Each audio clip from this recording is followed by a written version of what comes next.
लेकिन इस बंदे के पास अल्लाह के घर में आने का वक्त नहीं है। अजीब बात है। तो ये ऐसा शराबी, ऐसा बदकारी करने वाला शख्स जिसने अल्लाह की बारगाह में कभी एक सजदा भी नहीं किया, जब डॉक्टरों ने जवाब दे दिया, अपनी माँ को बुलाया और ये शराबी शख्स अपनी माँ से कहने लगा, ऐ मेरी माँ, मैं दुनिया से जाने ही वाला हूँ, मेरी मरते वक्त एक बात मानोगी? माँ तो फिर माँ ही होती। माँ ने पूछा, ऐ मेरे लखते जिगर, बोल तो सही, तुझे क्या चाहिए?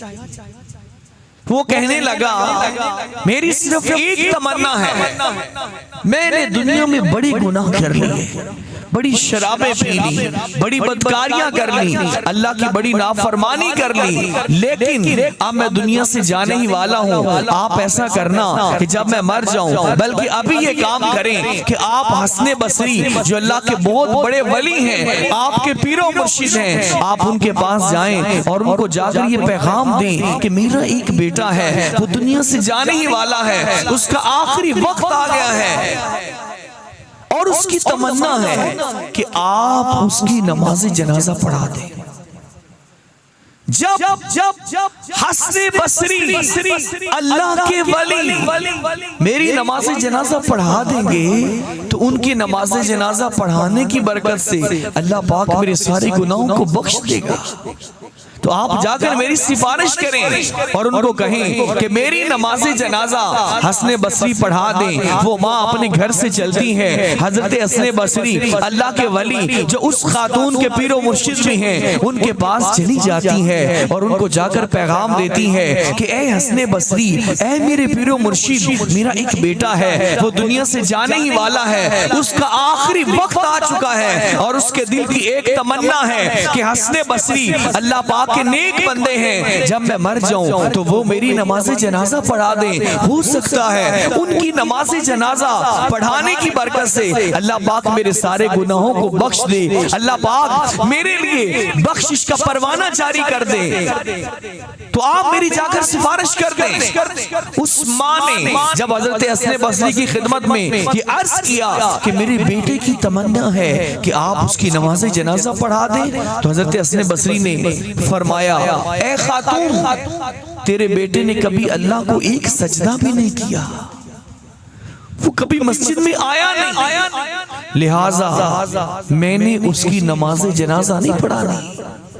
सारी जिंदगी शराब पीता रहा, कभी मस्जिद में आया नहीं।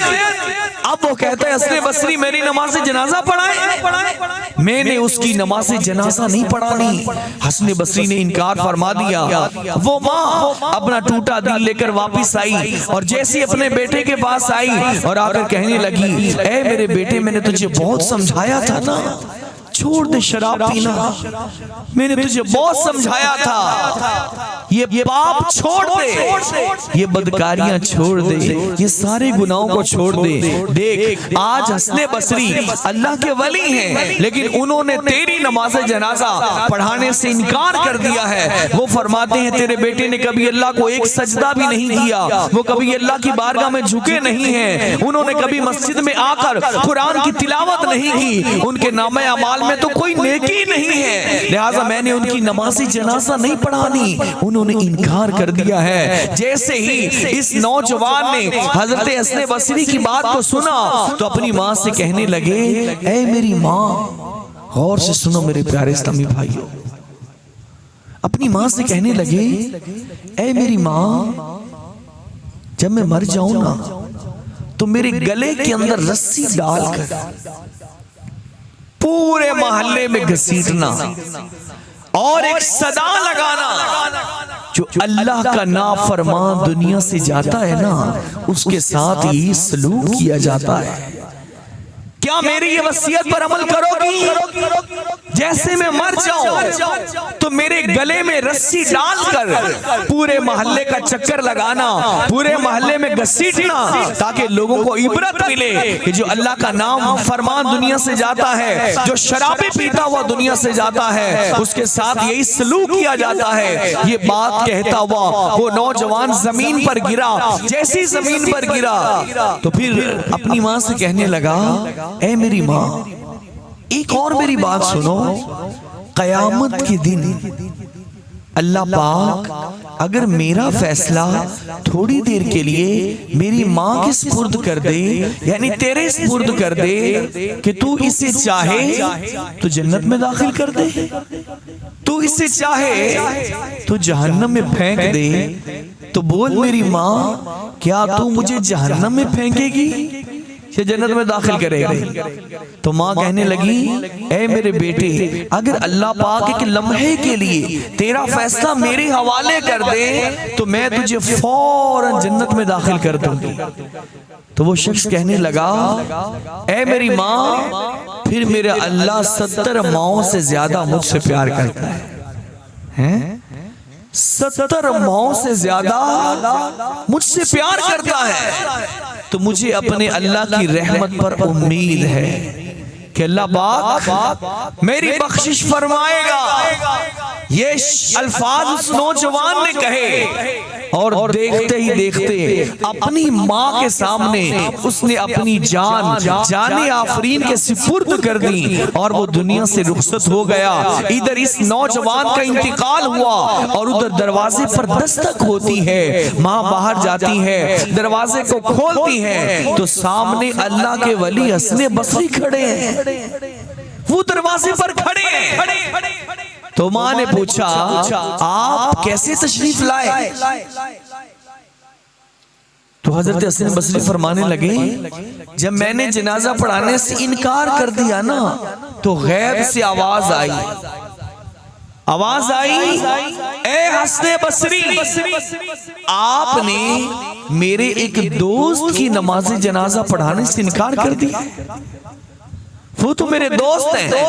तो मुझे बड़ी हैरत हुई। मैंने अर्ज किया, ऐ अल्लाह, वो बंदा तो बड़ी शराबें पीने वाला है, वो बंदा तो बड़ा नाफरमान है, उसने तो कभी तेरी बारगाह में एक सजदा भी नहीं किया, उसने तो कभी कुरान की तिलावत नहीं की, उसने कभी सदका और खैरात नहीं किया, वो कैसे दोस्त बन गया? अल्लाह की तरफ से गैब से आवाज आई, ऐ हसन बसरी, बेशक वो बड़ा गुनहगार था, बेशक उसने बड़े गुनाह किए थे, लेकिन मरते वक्त उसने तौबा कर ली और मरने से पहले पहले उस मेरे बंदे ने मुझसे सुलह कर ली है। मरने से पहले पहले उसने सुलह कर ली है। लिहाजा जाओ उस मेरे बंदे की नमाज जनाजा खुद जाकर पढ़ाओ, है जो तौबा करके दुनिया से जाता है, जो अल्लाह को राजी करके दुनिया से जाता है, अल्लाह पाक फिर उसको ऐसे ही नवाजता है। फिर उसने चाहे जिंदगी के अंदर जितने भी नाफरमानियां की हो, जितने भी गुनाह किए हो, लेकिन वो तौबा करके दुनिया से जाए, अल्लाह को राजी करके दुनिया से जाए। फिर उसके गुनाह जितने भी हो, चाहे समंदर की झाग के बराबर ही क्यों ना हो, चाहे उसके गुनाह आसमान के सितारों से ज्यादा क्यों ना हो, चाहे उसके गुनाह दरख्तों के पत्तों से ज्यादा क्यों ना हो, लेकिन मरने से पहले जो अल्लाह की बारगाह में झुक जाता है, मरने से पहले जो अल्लाह को राजी करने में लग जाता है, फिर अल्लाह पाक उसकी सारी जिंदगी के सारे गुनाहों को धो देता है और वो ऐसे पाक हो जाता है जैसे आज माँ के पेट से पैदा हुआ था। लेकिन कोई अल्लाह की बारगाह में सच्ची तौबा करे तो सही, कोई अल्लाह की बारगाह में झुके तो सही। ऐ मेरे प्यारे